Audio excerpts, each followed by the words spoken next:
তেওঁ যিহেতু ভৰিত ধৰা শব্দটো ক'ব পাৰে, গতিকে আমিও অকণমান তেখেতৰ এইবোৰ ফটো দেখুৱাব খুজিছোঁ, এখন অকণমান চাই লওক। মুখ্যমন্ত্ৰীক মনত পেলাই দিব খুজিছোঁ। আৰু আছে দুই এখন, এইখন ছবিখন আপোনালোকে বেছি ভাল পাব মই ভাবোঁ, যিহেতু তেখেতে কৈছে, নহ'লে আমি সেইটো পৰ্যায়লৈ যোৱা মানুহ আমি নহয়। যিহেতু তেখেতে উত্থাপন কৰিছে বিষয়টো, তেখেতৰ মুখত এনেকুৱা অসাংবিধানিক কথা বতৰা আজিকালি আহিয়ে থাকে প্ৰায়। ভৰিত ধৰাৰ যিটো কথা, প্ৰথমে ভৰিত ধৰি পিছত সুবিধা পালে পিছফালৰ পৰা চুৰি মৰাৰ যিটো প্ৰৱণতা, সেইটো অসমৰ মুখ্যমন্ত্ৰীৰ সহজাত প্ৰৱণতা, এইটো মজ্জাগত, এইটো তেওঁৰ জিনত সোমাই গৈছে। দেহৰ শৰীৰৰ ৰন্ধে ৰন্ধে ভৰিত ধৰি নিজৰ স্বাৰ্থ সিদ্ধি কৰা আৰু পিছফালে সুবিধা পালে চুৰি মৰা, এইটো কাম তেওঁৰ এটা নিত্য নৈমিত্তিক ঘটনা আৰু চৰিত্ৰত পৰিণত হৈছে। এটা সময়ত কংগ্ৰেছ দলৰ নেতা ছোনিয়া গান্ধী বা ৰাহুল গান্ধী ডাঙৰীয়াক কৈছিল, কৃষ্ণৰ লগত তুলনা কৰিছিল। ক'ব নাপায় এইবোৰ কথা। কৈছিলে যে কৃষ্ণৰ চাৰিওফালে যেনেকৈ গোপীসকলে নাচি থাকে, প্ৰেমৰ ঊৰ্ধলৈ গৈ যিটো আত্মা আৰু পৰমাত্মাৰ মিলন বুলি কয়, এইটো কোনো বৈষয়িক কামনা বাসনা নাই, তেনেকৈ কংগ্ৰেছতো ৰাহুল গান্ধীৰ চাৰিওফালে তেওঁলোকে তেনেকৈ ঘূৰি ঘূৰি থাকে আৰু তেওঁলোকৰ প্ৰতি অগাধ প্ৰেম আৰু ভক্তি আছে। মই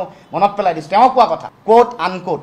গতিকে তেনেকৈ কংগ্ৰেছৰ ৰাহুল গান্ধীৰ চাৰিওফালে তেওঁলোকৰ নেতাসকলে তেনেকৈ থাকে বুলি তেওঁ কৈছিল, আৰু তেওঁ তেনেকেই আছিল। আৰু তেনেকেই ছোনিয়া গান্ধী, ৰাহুল গান্ধী, তৰুণ গগৈ, তাৰ আগত হিতেশ্বৰ শইকীয়া, এইসকলৰ ভৰিত ধৰিয়ে আজি তেওঁ এই অৱস্থাত আহি পাইছেহি। তাৰ পাছত অমিত শ্বাহ ডাঙৰীয়া, নৰেন্দ্ৰ মোদী ডাঙৰীয়া, আনকি মনীষ ছুব্বাৰো বহুত ভৰি ধৰিলে। তাৰপিছতে বিজেপিৰ সভাপতি সিদ্ধাৰ্থ ভট্টাচাৰ্য ডাঙৰীয়া, ৰাম মাধৱ ডাঙৰীয়া, সকলোৰে ভৰিত ধৰি আজি গৈ ইয়াত পাইছে। গতিকে মুখ্যমন্ত্ৰীক সোঁৱৰাই দিব খুজিছোঁ, আপোনাৰ এই ইতিহাস কিন্তু মনত ৰাখিব।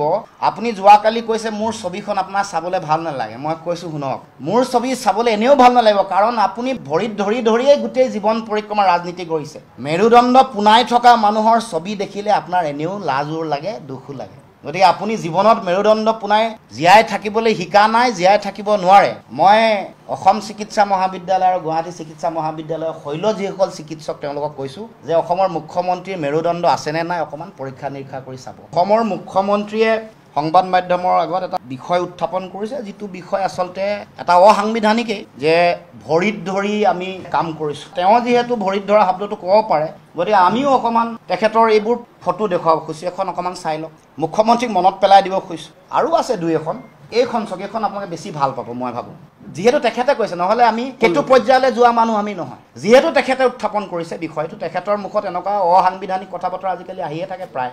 আৰু এইখন, গতিকে এতিয়া প্ৰথম কথাটো হ'ল যে ভৰিত ধৰাৰ যিটো কথা, প্ৰথমে ভৰিত ধৰি পিছত সুবিধা পালে পিছফালৰ পৰা চুৰি মৰাৰ যিটো প্ৰৱণতা, সেইটো অসমৰ মুখ্যমন্ত্ৰীৰ সহজাত প্ৰৱণতা, এইটো মজ্জাগত, এইটো তেওঁৰ জিনত সোমাই গৈছে। দেহৰ শৰীৰৰ ৰন্ধে ৰন্ধে ভৰিত ধৰি নিজৰ স্বাৰ্থ সিদ্ধি কৰা আৰু পিছফালে সুবিধা পালে চুৰি মৰা, এইটো কাম তেওঁৰ এটা নিত্য নৈমিত্তিক ঘটনা আৰু চৰিত্ৰত পৰিণত হৈছে। এটা সময়ত কংগ্ৰেছ দলৰ নেতা ছোনিয়া গান্ধী বা ৰাহুল গান্ধী ডাঙৰীয়াক কৈছিল, কৃষ্ণৰ লগত তুলনা কৰিছিল। ক'ব নাপায় এইবোৰ কথা। কৈছিলে যে কৃষ্ণৰ চাৰিওফালে যেনেকৈ গোপীসকলে নাচি থাকে, প্ৰেমৰ ঊৰ্ধলৈ গৈ যিটো আত্মা আৰু পৰমাত্মাৰ মিলন বুলি কয়, এইটো কোনো বৈষয়িক কামনা বাসনা নাই, তেনেকৈ কংগ্ৰেছতো ৰাহুল গান্ধীৰ চাৰিওফালে তেওঁলোকে তেনেকৈ ঘূৰি ঘূৰি থাকে আৰু তেওঁলোকৰ প্ৰতি অগাধ প্ৰেম আৰু ভক্তি আছে। মই মনত পেলাই দিছোঁ তেওঁ কোৱা কথা, কোট আনকোট।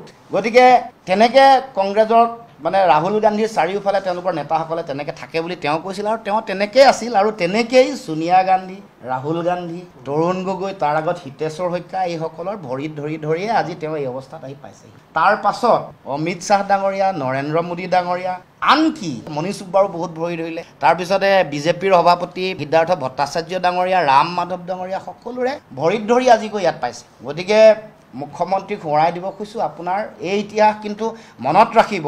আপুনি যোৱাকালি কৈছে মোৰ ছবিখন আপোনাৰ চাবলৈ ভাল নালাগে, মই কৈছোঁ শুনক, মোৰ ছবি চাবলৈ এনেও ভাল নালাগিব, কাৰণ আপুনি ভৰিত ধৰিয়ে গোটেই জীৱন পৰিক্ৰমা ৰাজনীতি কৰিছে। মেৰুদণ্ড পোনাই থকা মানুহৰ ছবি দেখিলে আপোনাৰ এনেও লাজোৰ লাগে, দুখো লাগে। গতিকে আপুনি জীৱনত মেৰুদণ্ড পোনাই জীয়াই থাকিবলৈ শিকা নাই, জীয়াই থাকিব নোৱাৰে। মই অসম চিকিৎসা মহাবিদ্যালয় আৰু গুৱাহাটী চিকিৎসা মহাবিদ্যালয়ৰ শৈল যিসকল চিকিৎসক তেওঁলোকক কৈছোঁ যে অসমৰ মুখ্যমন্ত্ৰীৰ মেৰুদণ্ড আছেনে নাই অকণমান পৰীক্ষা নিৰীক্ষা কৰি চাব। আৰু এটা দুৰ্ভাগ্যজনক কথা, মুখ্যমন্ত্ৰী এটা অসাংবিধানিক কথা কৈ আছে যে বিৰোধী দলৰ দলপতি, ৰাষ্ট্ৰীয় বিৰোধী দলৰ দলপতিগৰাকী সাক্ষাৎ কৰাটো ভৰিত ধৰা বুলি যিষাৰ বাক্য কৈছে, অতি অসাংবিধানিক, অতি অমাৰ্জিত।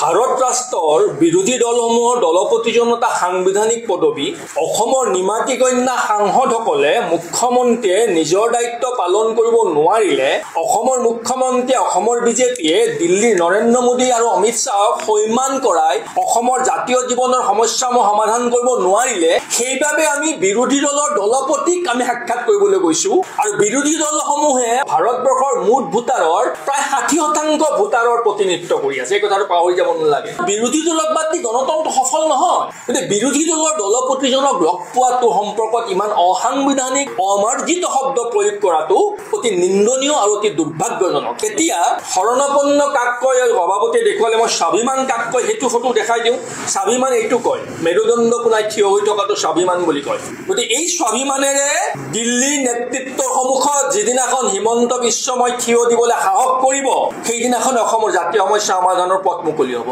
গতিকে এই কথাষাৰ হিমন্ত বিশ্বময় ডাঙৰীয়ে জানি থোৱা ভাল